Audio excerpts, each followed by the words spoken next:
Let's break down what a walking bass line is. We've got our root note, which is always on the first beat of the bar. And then on the fourth beat of the bar, we're going to hit a semitone above or below the target note that we're going for. So in this case, with C going to F, semitone below, and now we're on our F. And semitone below or above to the B flat there. Okay, what am I doing with the other notes? I'm basically using the parent scale that the piece is in and walking up and down that scale. Now don't be too precious with this. If you have to add a few little chromatic notes here and there to make it fit or to make the transitions to the next note smooth, just go for it, because really it's just that effect of that constant walking crotchets that make this a powerful technique. So let's do a 2-5-1 in C. So we're going to hit D on the first beat, and then I'm going to hit 2 scale notes, and then I'm going to hit the semitone above or below the next note that I want to hit, which is G. So as long as I know root, scale, scale, root.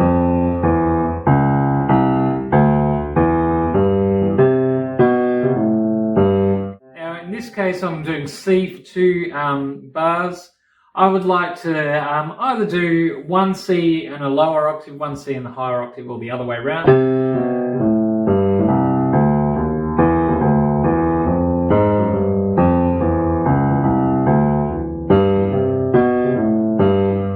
Okay, a couple of little things to note there too. I'm doing a few little ghost notes to show where the swing rhythm is. So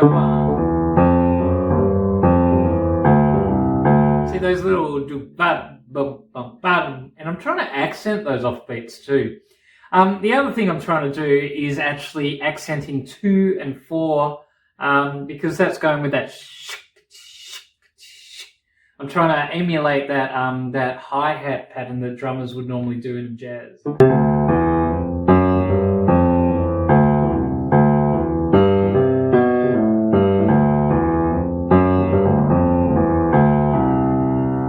So there's, it is over a 2-5-1. What if you've got 2 chords per bar? I actually like that one because it's nice and easy. You just go root on 1, root on 3, and in between you're doing the semitone trick. So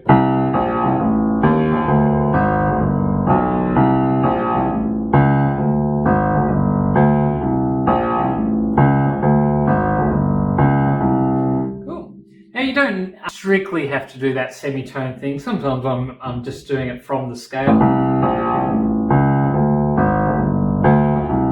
You know, so you don't always have to do that.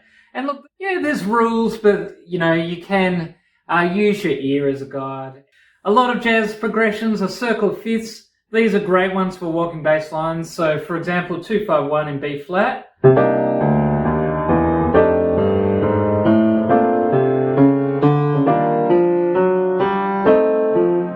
See, we can always step up into that the next chord there. If you're heading downwards too, you can just head down the scale.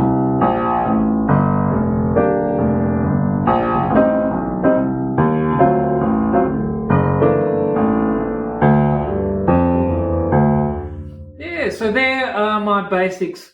I just always make sure you're outlining the roots, you're slipping into the target note there, and you're using the scale as a guide there. But don't be afraid to do some chromatic notes if it means just getting to your target note smoothly there. The other thing is just making sure you're keeping that really rhythmic swing thing going.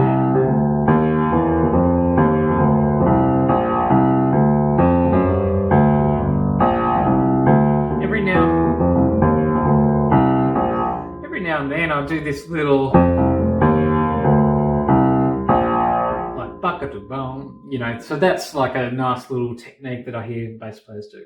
Alright, how do we practice that? Take it through your circle of fifths and yeah, just go through all the 12 key centers. So when I say circle of fifths, I mean start at C, then do, and then G is the next fifth, then D, then A.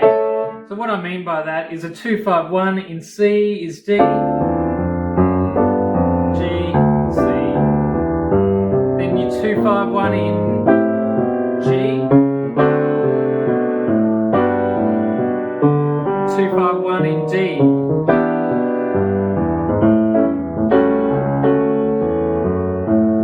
Now obviously I'm adding my right hand chords there for a bit of context. Don't jump into that if you're not comfortable with that. When you're practicing a technique, you really should be hands separately while you're learning it for the first time. So yeah, just focus on your left hand, get the metronome happening, making sure that it's nice and smooth in time. And if you're fumbling in a particular key, just make sure that you're repeating that 2-5-1 over and over again before you move on to the next key. Alright, so once you practice it through your 2-5-1s, get out your jazz charts, get out your repertoire, and try actually walking through the changes of your pieces. Now, you might find it really slow and laborious for the first piece you do, but as you apply it to the next jazz piece and the next jazz piece, you'll find that there's a lot of similar patterns in jazz repertoire. So compounding over time, you're going to get quicker, faster. So don't think, oh, I've spent an hour learning it on this piece.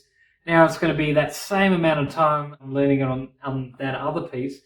But because it's the one skill you're focusing on, that time will just reduce over the time. And then one day you'll just pull a chart out on the spot and you'll be able to walk on the spot without even practicing it.